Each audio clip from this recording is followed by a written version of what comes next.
আসসালামু আলাইকুম ওয়া রাহমাতুল্লাহ। আলহামদুলিল্লাহি রাব্বিল আলামিন ওয়াসসালাতু ওয়াসসালামু আলা রাসূলিহিল কারীম ওয়া আলা আলিহি ওয়া সাহবিহি ওয়া আহলি বাইতি আজমাইন, আম্মা বাদ। বাংলাদেশ জামাত ইসলামী ঢাকা মহানগরীর দক্ষিণের উদ্যোগে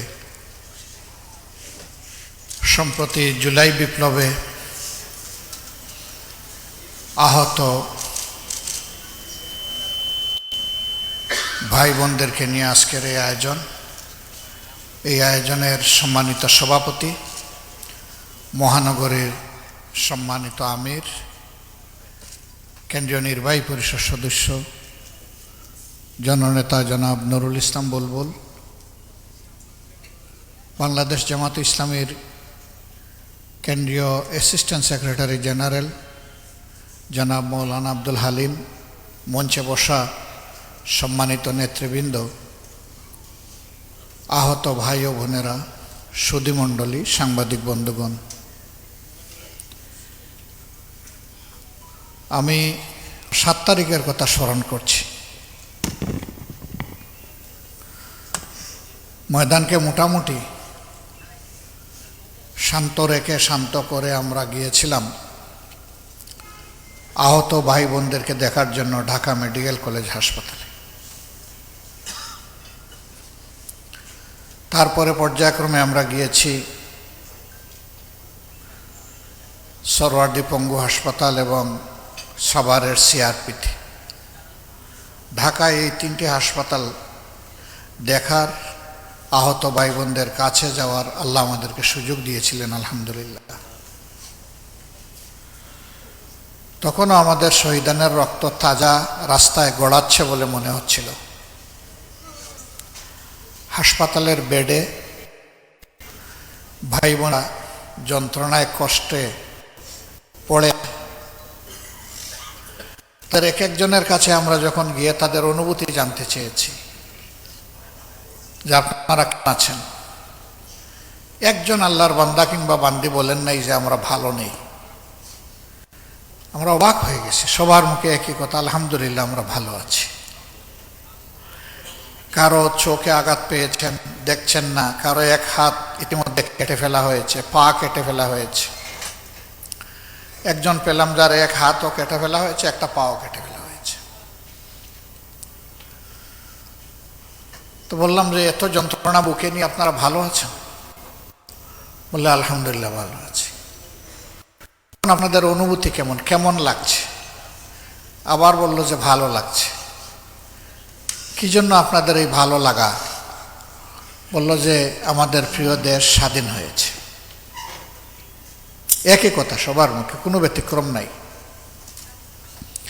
2 একজনকে বললাম যে আপনারা তো জাতির জন্য লড়াই করেছেন, আমরা গর্বিত, কৃতজ্ঞ, শুকরিয়া আদায় করি। কিন্তু আবার যদি এই ধরনের কোনো প্রয়োজন হয় আপনারা কি লড়তে পারবেন? কারণ আপনাদের তো কারো হাত নাই, কারো পা নাই, কেউ চোখে কম দেখছেন অথবা একেবারেই দেখছেন না, আপনারা তখন কি করবেন? এই যে ইনশাআল্লাহ আজকে যারা বলেছেন তারা সকলে বলেছেন এক হাত আল্লাহর জন্য, দেশের মানুষের জন্য দিয়েছি, আল্লাহ সুযোগলে দ্বিতীয় হাতটিও দিয়ে দেব।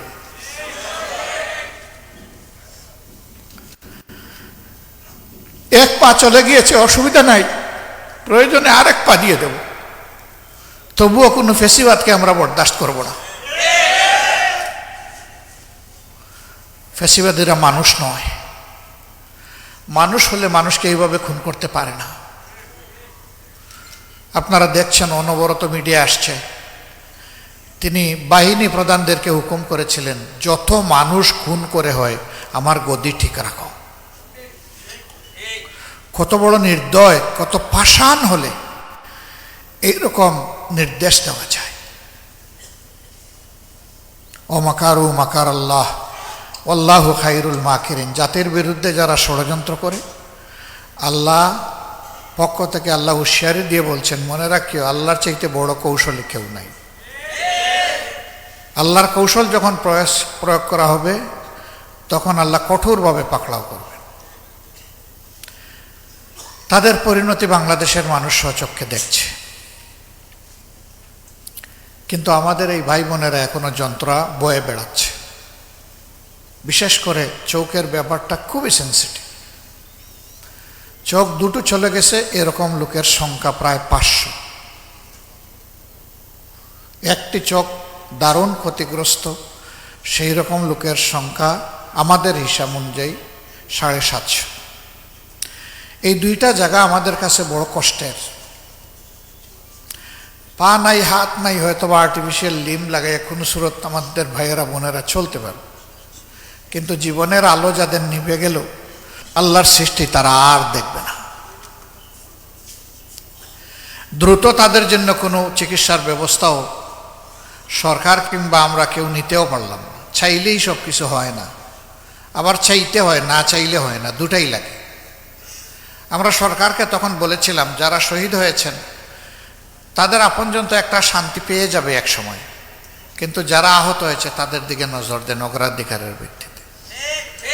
সরকার তখন বলেছিল যে আমরা তাদের সমস্ত চিকিৎসা নিশ্চিত করব, দেশে হোক বিদেশে। আমার জানা মতো দেশে কিছু চিকিৎসা দিলে ওইটা পর্যাপ্ত নয়, এবং বিদেশের ব্যাপারে এখনো বড় কিছু সরকার করতে পারে। আমরা একটা সংগঠন, আমরা মূল দিন থেকেই আমাদের অগ্রাধিকার দুটো ছিল, প্রথমে শহীদ পরিবার, এরপরে আহত ভাই বোন। আমরা শুধু ঢাকা না, সারা বাংলাদেশে বলে দিয়েছিলাম যে আমাদের যা সামর্থ্য আছে তাই নিয়ে আমাদের আহত ভাই বোনদের পাশে দাঁড়ান, আর শহীদদের ব্যাপারটা কেন্দ্র থেকে আমরা দেখব। আলহামদুলিল্লাহ আমাদের সবগুলা শাখা তাদের সামর্থ্য অনুযায়ী গিয়েছে। তারা যে বিশাল কোনো উপকার আপনাদের করতে পেরেছে তা না, বরঞ্চ আমরা আপনাদের পাশে গিয়ে কৃতজ্ঞ হয়েছি, ধন্য হয়েছি, যেতে পেরেছি, দোয়া চাইতে পেরেছি। এটা আমাদের সৌভাগ্য। আলহামদুলিল্লাহ আপনারা সুযোগ করে দিয়েছে। একজন শহীদের বাড়িতে আমরা যাওয়ার জন্য অপেক্ষা করতে হয়েছে আমাদের প্রায় 14 দিন। তারা কাউকে এলাও করছে না। এরপরে তারা এলাও করলো, আমরা গেলাম। যাওয়ার পরে তারা বলল যে এই ব্যাপারে আসা আপনাদেরটাই প্রথম, আপনাদেরটাই শেষ, আমরা আর কাউকে এলাও করব না। কেন আমাদেরকে এলাও করলেন? বলল যে আমরা বহু বিচার বিবেচনা করে দেখেছি যে আপনারা দুনিয়ার কোনো স্বার্থে নয়, আসলেই আল্লাহর জন্য আপনারা ছুটাছুটি করছেন। আমরা এও বিচার করে দেখেছি যে আপনারা ছাড়া আর কেউ এই ব্যাপারে কোনো দায়িত্ব নেয়নি, সরকারও না। তাই আপনাদেরকে আমরা আহ্বান জানালাম। আমরা সবগুলা শহীদ পরিবারে আমাদের সামর্থ্য অনুযায়ী আমাদের মানবিক দায়িত্বের জায়গা থেকে চেষ্টা করেছি কিছু করার, কিন্তু এই পরিবারটি আমাদেরকে বলল যে আমাদের কোনো কিছুর প্রয়োজন নেই, আমরা এই ধরনের কিছু নিব না কারো কাছ থেকে। বলল যে আমার সন্তান তো আমার জন্য রুজি করে তার অ্যাকাউন্টে সে 24 লক্ষ টাকা রেখে গেছে। সে একজন ছাত্র, আউটসোর্সিং করতো, এই টাকা সে জমিয়েছে। তার টাকা দিয়ে এখন আমি আমার স্ত্রী দুইজন ইনশাল্লাহ আগামীকালকেই আমরা উমরায় যাচ্ছি। আমাদের প্রয়োজন নেই টাকার। এই টাকা দিয়ে যারা কষ্টে আছে তাদেরকে আপনারা সহযোগিতা করেন। তাদের এই আচরণ আমাদেরকে খুবই মুগ্ধ করেছে। ছেলেটার নামও মুগ্ধ। আল্লাহু আকবার। আবু সাইদের বাড়িতে গিয়েছিলাম। এটাও ঠিক যে আমাদের আগে কেউ যায়নি। সেখানে যাওয়ার পরে তার মা বাপের মুখ দেখার সুযোগ আমাদের হয়েছে।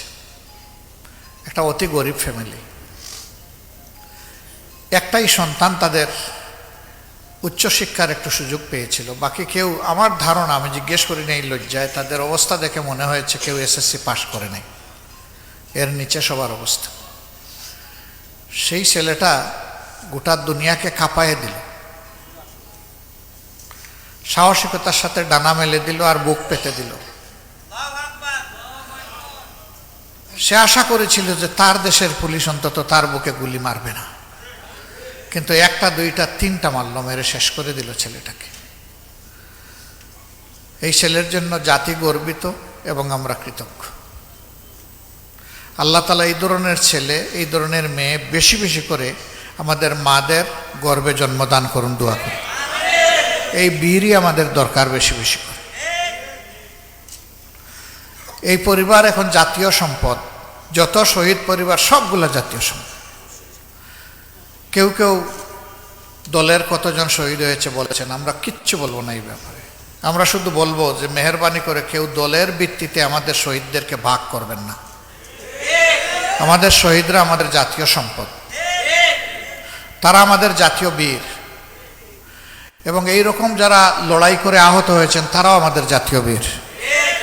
তাদেরকেও কেউ দলীয় ভিত্তিতে ভাগ করবেন না। তাদের প্রতি আমাদের সকলের কর্তব্য, আর আমরা তাদের কাছে ঋণী, এটা যেন সবসময় আমাদের মনে থাকে। 24-এর এই বিপ্লবের প্রত্যাশা সমাজ থেকে বৈষম্য দূর করা। বৈষম্য দূর করার পথে হাঁটলেই বৈষম্য দূর হবে, ভিন্ন পথে হাঁটলে হবে না। আপনি মক্কায় যাবেন হজ করার জন্য, মস্কোর প্লেনে উঠে বসলে মক্কা আপনার দেখা হবে না। আপনাকে মক্কার প্লেন ধরতে হবে, জেদ্দার প্লেন ধরতে হবে, মদিনার প্লেন ধরতে হবে যদি আপনি সেখানে যেতে চান। আপনি মুক্তি চাইবেন, আর আপনি মানুষের গড়া আইন দিয়ে মুক্তি পাবেন, এটা আপনি কল্পনা করলে বুকার স্বর্গে বাস করবেন। সমস্ত সৃষ্টির যিনি স্রষ্টা, তিনি যে আইন দিয়েছেন, মুক্তি কেবল সেই আইনে, অন্য কোনো জায়গায় নেই। এই আইনের জন্যই জামাতে ইসলামী লড়াই করে।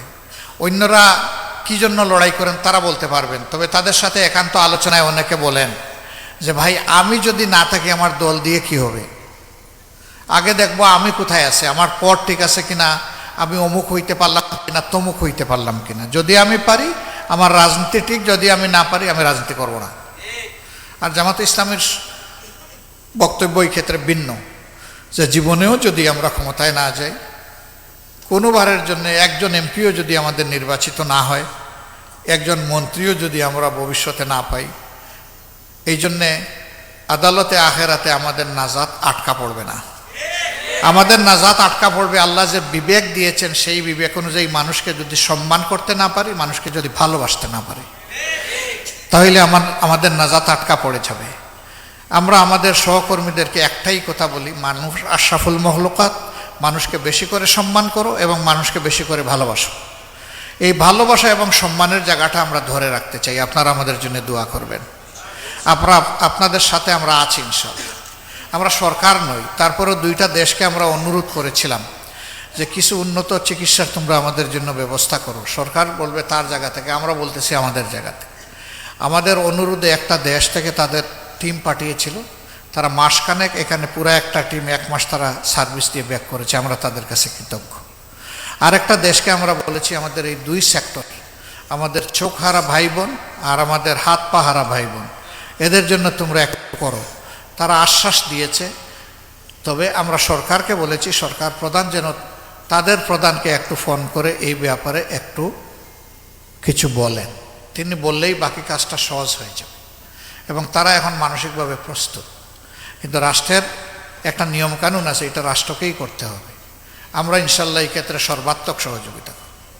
যদি আমাদের আহত পঙ্গু ভাইদেরকে অগ্রাধিকারের ভিত্তিতে, যে যত বেশি কষ্টের মধ্যে আছে, তাকে যদি উন্নত দেশগুলোতে পাঠানো হয়, সেখানে হসপিটালে না রেখে যদি বাইরেও রাখতে হয়, আমরা কথা দিচ্ছি, আমরা ভিক্ষা করে হলেও সেইখানে তাদেরকে রাখার ব্যবস্থা করব ইনশাআল্লাহ। আমরা তাদের পাশে থাকব, এবং থাকতে পারলেই আমরা মনে করব যে আল্লাহ আমাদের প্রতি রহমশীল আছে।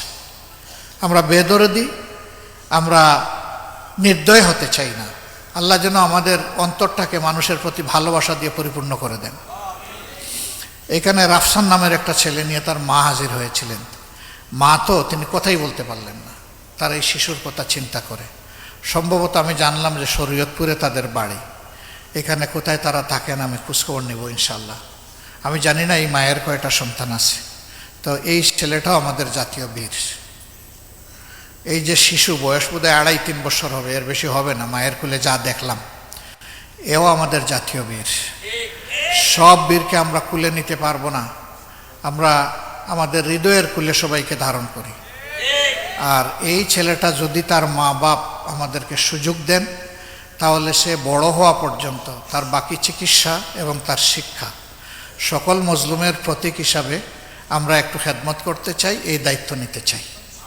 যদি তার মা বাপ আমাদেরকে এই সুযোগ দেন, আর না দিলে আমাদের করার কিছু নেই। এটা আমরা একটা দরখাস্ত ওনাদের কাছে দিয়ে রাখলাম। আশা করি তারা এটা বিবেচনায় নেবেন ইনশাআল্লাহ। আমরা বিভিন্ন জায়গায় গিয়েছি শহীদ পরিবারগুলোতে। এই যে এখানে নারায়ণগঞ্জে একটা ঘটনা ঘটেছিল, আপনারা জানেন সুমাইয়া নামে একজন বোন আমাদের শহীদ হয়েছে। তার বাচ্চা সুবাইয়া, তাকে দেখতে গিয়েছিলাম। তখন কয়েক মাসের শিশু সে কেবল। তো ওকে খুলে আমরা নিতে পেরেছিলাম।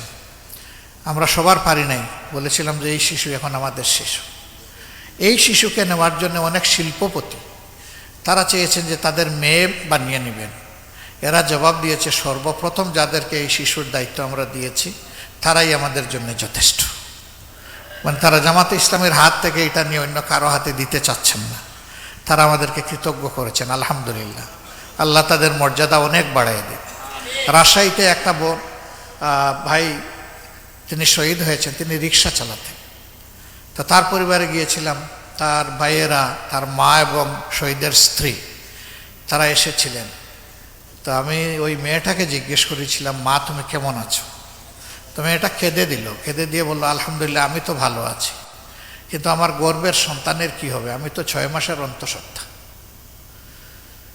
খুব কেঁদেছিল মেয়েটা, ভীষণ খারাপ লেগেছে যে আমরা তো গরিব হলেও 4টা ভাত চলছিলাম, শান্তিতে ছিলাম। স্বামী চলে গেল, আমি বিধবা হলাম, কিন্তু আমার এই সন্তানের কি হবে? আমরা তাকেও বলেছিলাম যে আলহামদুলিল্লাহ তোমার সন্তান এখন থেকে জাতীয় সন্তান, আর আমরা যা খাবো তোমার সন্তানও থাকাবে, তোমার পরিবারও থাকাবে ইনশাল্লাহ। সেই মাস থেকে আলহামদুলিল্লাহ তাদের পাশে আমরা আছি, আমরা থাকবো, ইনশাল্লাহ থাকবো। আমরা এরকম আরও কিছু পরিবারে গিয়েছি এবং তারা আমাদেরকে এই সুযোগটা দিয়েছেন, আমরা তাদের কাছে কৃতজ্ঞ। আমরা যদি 24,000 ফ্যামিলি যারা আহত হয়েছেন সবার কাছে এরকম দায়িত্ব নিয়ে যেতে আল্লাহর সেজদায় পড়ে যে কত না শুকরিয়া আদায় করতাম। তবে হ্যাঁ, আল্লাহর ভান্ডারে কোনো কমতি নাই। আমরা চাই আমাদের হার্টটা আল্লাহ যেন তার মেহেরবানি দিয়ে লম্বা করে দেন, আপনারা দোয়া করবেন। আমরা এইভাবেই থাকতে চাচ্ছি সবার সাথে। আমরা এই দেশটাকে একটা ভালোবাসার দেশ, একটা বরকতময় দেশ, একটা মর্যাদার দেশ হিসেবে আমরা গড়ে তুলতে চাই। এই জন্য শিক্ষার জায়গাটায় আমরা ইনশাল্লাহ সবার আগে হাত দিব, যদি আল্লাহ কোনোদিন আমাদেরকে সুযোগ দেন। শিক্ষা যে জাতির ঠিক হয়েছে সেই জাতি ঠিক, সেই জাতি মর্যাদার জাতি, সেই জাতি বিশ্বে মাথা উঁচু করে দাঁড়াতে পারে। আর শিক্ষা যাদের এলোমেলো, শিক্ষায় কোনো দিক নির্দেশনা নাই, কোনো উদ্দেশ্য নাই, উদ্দেশ্যহীন ভেলার মতো সাগরে ভাসে, ওই দেশ এবং জাতি কখনো মাথা উঁচু করে দাঁড়াতে পারে। আমাদের দেশে সকল মানুষের আর্থিক অবস্থা সমান নয়। সরকারের দায়িত্ব হবে যাদের আর্থিক সঙ্গতি নেই তাদের পূর্ণ দায়িত্ব নিয়ে সন্তানদেরকে সুশিক্ষা নিশ্চিত করে। আমাদের দেশে এটা করা হয় না বলেই অসংখ্য মেধা ঝরে যায়, বিপদগামী হয়ে সন্ত্রাসীতে পরিণত হয় অনেকে। এটা সমাজের জন্য ভালো কোনো লক্ষণ না, এবং এর জন্য সমাজ দায়ী, সরকার দায়ী। সবাই গিয়ে নিজের গদিতে কিভাবে আসবে আর থাকবে এই নিয়ে ব্যস্ত থাকে। মানুষের পাটা কিভাবে ধোয়াবে, মানুষের কষ্ট কিভাবে দূর করবে সেই চিন্তা করতে চায় না। ওই চিন্তার মানুষ যতদিন পর্যন্ত দেশের দায়িত্বে না যাবে এই জাতির ভাগ্যের কোনো পরিবর্তন হবে না। যারা যাবে তাদের কপালের পরিবর্তন হবে, কিন্তু জাতির কপালে দুর্ভোগ আসবে। আমরা সেই রকম একটা আগামী চাই, নতুন বাংলাদেশ চাই। এই বাংলাদেশের সাথে আপনারা থাকবেন, আবার যুদ্ধ করতে রাজি আছেন? আল্লাহ তাআলা আপনাদেরকে তাইয়্যিব হায়াত দান করুন, সেহাতে কামেলা এনায়েত করুন। শহীদদেরকে আল্লাহ তাআলা আল্লাহর একান্ত মর্যাদার বান্দি হিসাবে কবুল করুন। আহত ভাইদের অন্তরে আল্লাহ তাআলা তার প্রশান্তির হাত বুলিয়ে দিন এবং সুস্থতার পূর্ণ নিয়ামত এনায়েত করুন। আপনারা আমাদের জন্য দোয়া করবেন। প্রিয় দেশের প্রতি আল্লাহ যেন রহমত এবং শান্তির ফয়সালা নাজিল করেন, বেশি বেশি করে দোয়া করবেন, কারণ আপনারা মজলুম, আপনারা যোদ্ধা। আমার বিশ্বাস আপনাদের চোখের পানি আল্লাহ কবুল করবেন। সবাইকে শুকরিয়া, এখানে কষ্ট করে আপনারা এসেছেন। আসসালামু আলাইকুম ওয়া রাহমাতুল্লাহি ওয়া বারাকাতুহু।